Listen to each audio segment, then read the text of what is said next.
Materi kita pada hari ini berjudul Gereja sebagai Umat Allah. Pada awal pembelajaran ini kita harus mengerti arti gereja.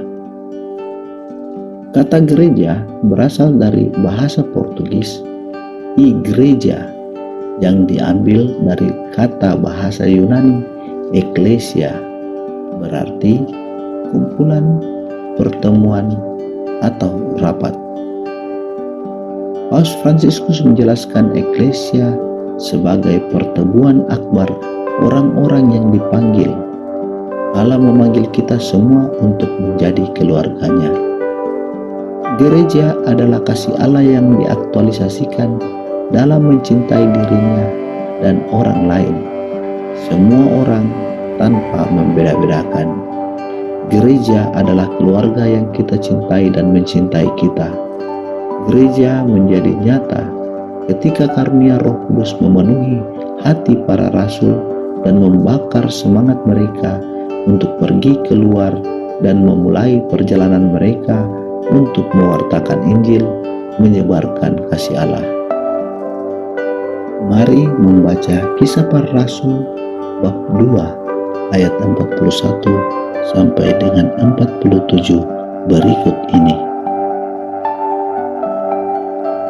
Orang-orang yang menerima perkataannya itu memberi diri dibaptis, dan pada hari itu jumlah mereka bertambah kira-kira 3.000 jiwa. Mereka bertekun dalam pengajaran rasul-rasul dan dalam persekutuan, dan mereka selalu berkumpul untuk memecahkan roti dan berdoa. Maka ketakutanlah mereka semua, sedangkan rasul-rasul itu mengadakan banyak mujizat dan tanda. Dan semua orang yang telah menjadi percaya tetap bersatu, dan segala kepunyaan mereka adalah kepunyaan bersama. Dan selalu ada dari mereka yang menjual harta miliknya, lalu membagi-bagikannya kepada semua orang sesuai dengan keperluan masing-masing. Dengan bertekun dan dengan sehati, mereka berkumpul tiap-tiap hari dalam bait Allah.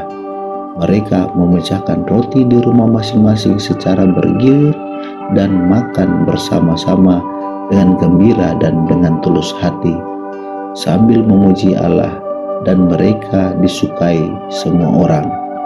Dan tiap-tiap hari Tuhan menambah jumlah mereka dengan orang yang diselamatkan.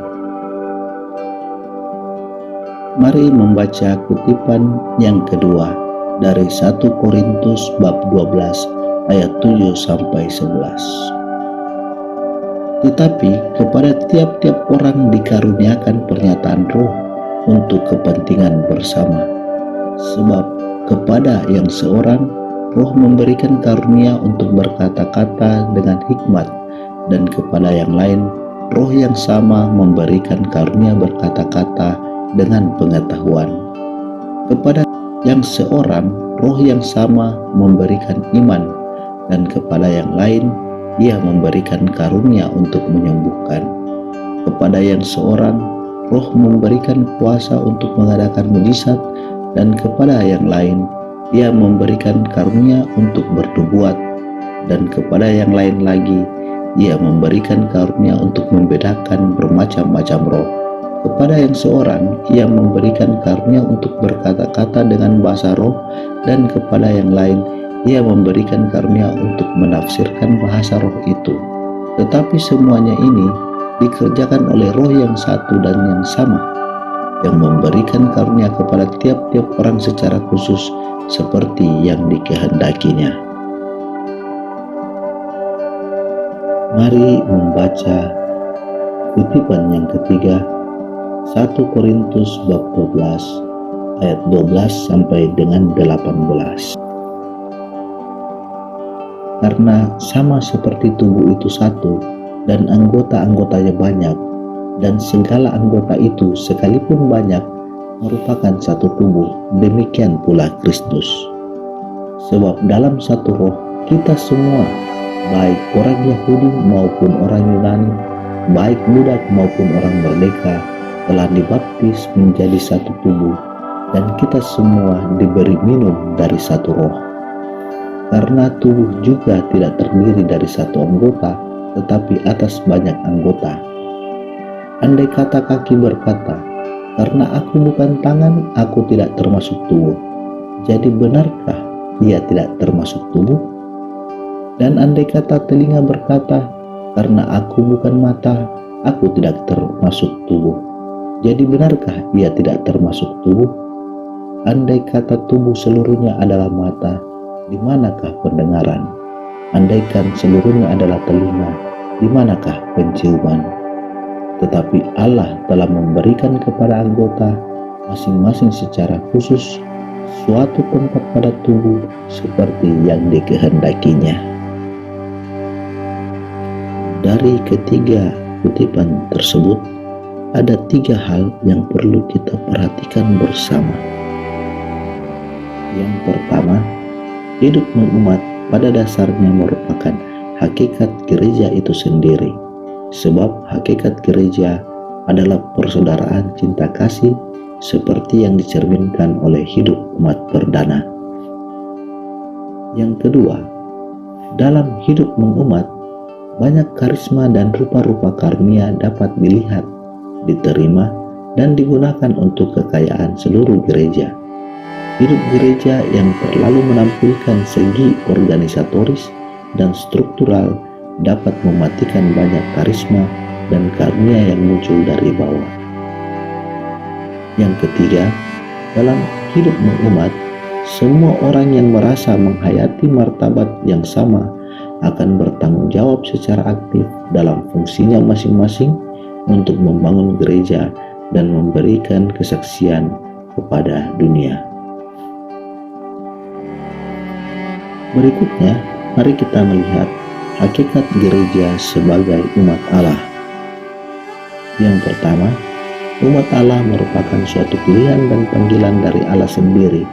Umat Allah adalah bangsa terpilih, bangsa terpanggil. Yang kedua, umat Allah dipanggil dan dipilih oleh Allah untuk misi tertentu, yaitu menyelamatkan dunia. Yang ketiga, hubungan antara Allah dan umatnya dimeterikan oleh suatu perjanjian.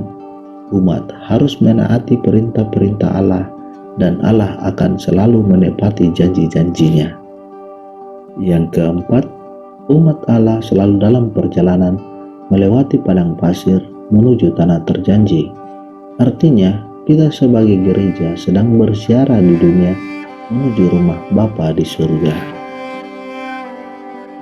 Ada 3 dasar dan konsekuensi gereja sebagai umat Allah.